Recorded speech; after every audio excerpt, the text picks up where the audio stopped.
from Atlanta, Georgia, and the Tyler Perry Studios, here is Rachel Maddow.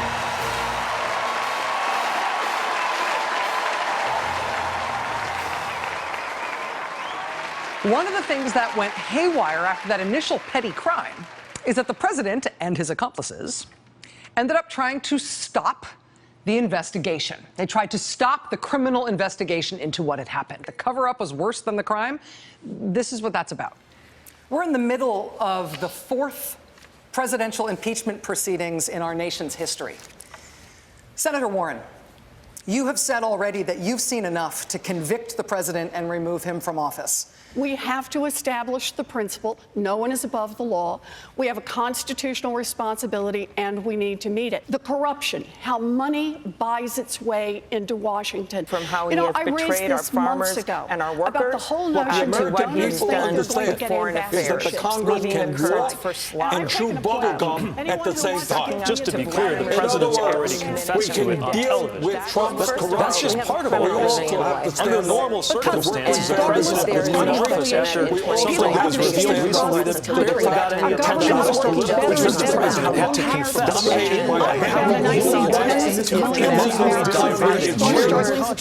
We're supposed to go.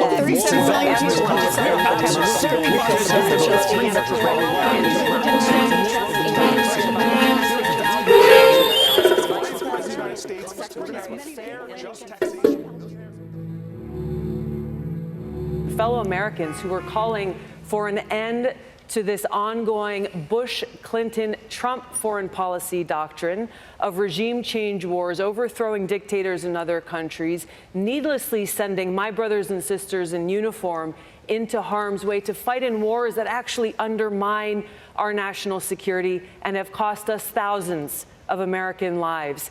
As president, I will end this foreign policy, end these regime change wars, work to end this new Cold War and arms race, and instead invest our hard-earned taxpayer dollars actually into serving the needs of the American people right here at home. I think that it's unfortunate that we have someone on the stage who is attempting to be the Democratic nominee for President of the United States, who during the Obama administration spent 4 years full-time on Fox News criticizing President Obama. As a soldier, I took an oath, as well as a member of Congress. But as a soldier, I took an oath to support and defend our Constitution.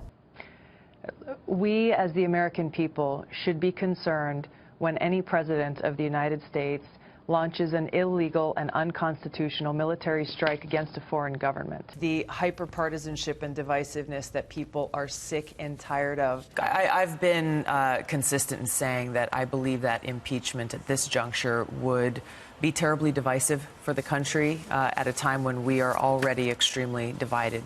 What we need on the stage in November is someone who has the ability to win. And by that, we need someone on that stage who has the ability to go toe-to-toe with Donald Trump, and someone who has the ability to rebuild the Obama coalition and bring the party and the nation together. I believe I am that candidate. Say nighty-night and kiss me.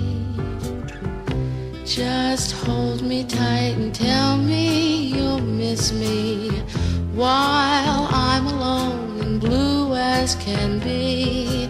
Dream a little dream of me. Thank you, Senator. Congresswoman Gabbard, I'll give you a chance to respond. What Senator Harris is doing is unfortunately continuing to traffic in lies and smears and innuendos because she cannot challenge the substance of the argument that I'm making, the leadership and the change that I'm seeking to bring. Thank you. Senator Klobuchar, a brief response. Well, I'm someone that doesn't come from money. I literally called everyone I knew, and I set what is still an all-time Senate record. I raised $17,000 from ex-boyfriends. Sure, Mr. Yang, I want to bring you in. Mr. Yang. Sure. Thank you, Trina. Mr. Yang, you've made a virtue of your outsider status. You've never served in the military or in government. What has prepared you to respond to a terrorist attack or a major disaster? As Commander-in-Chief, I think we need to be focused on the real threats of the 21st century. And what are those threats? Climate change, artificial intelligence, loose nuclear material, military drones, and non-state actors. And if you look up, we're in the process of potentially losing the AI arms race to China right now. If you want to join us in rewriting the rules of the 21st century economy, go to yang2020.com. Yang gang, yeah, yeah. First we get this money, then on 420, he gonna give some high fives to some high guys. Decriminalize marijuana so we can smoke if we wanna. Down with the opioid trend, up with the mental health thing, yeah. We haven't talked about here today. We talked about everything. We haven't talked about the one thing I think is most consequential. You know, the American people have an enormous opportunity. There's incredible. I've never been more optimistic about our prospects in my entire career, and I got elected as a 29-year-old kid to the United States Senate. Can you do math? Yeah. Eliminate super PACs, color stars making stacks, student loan forgiveness plan, cops wearing cameras and. Because we have a government that works better for big drug companies than it does for people trying to fill a prescription. Climate change is real again. Science rules. Teachers bringing home some bread. Medicare for every citizen. That's nice. Andrew Yang, 2020 freedom, dib it up. I'm so tired of everybody walking around like, woe is me, what are we going to do? Let's remember, this is the United States of America. There has never, ever been a time when we've set our mind to do something, we've been unable to do it. Never. So it's time to remember who are. Get up. Let's take back this country and lead the world again. It's within our power to do it. Get up and take it back.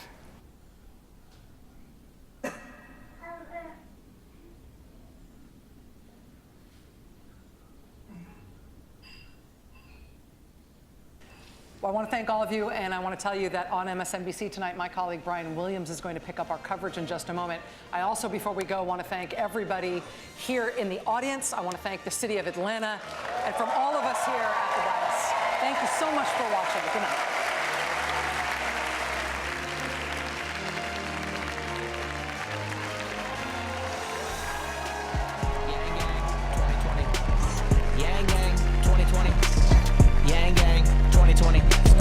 Yang gang, yeah, Yang gang, 2020.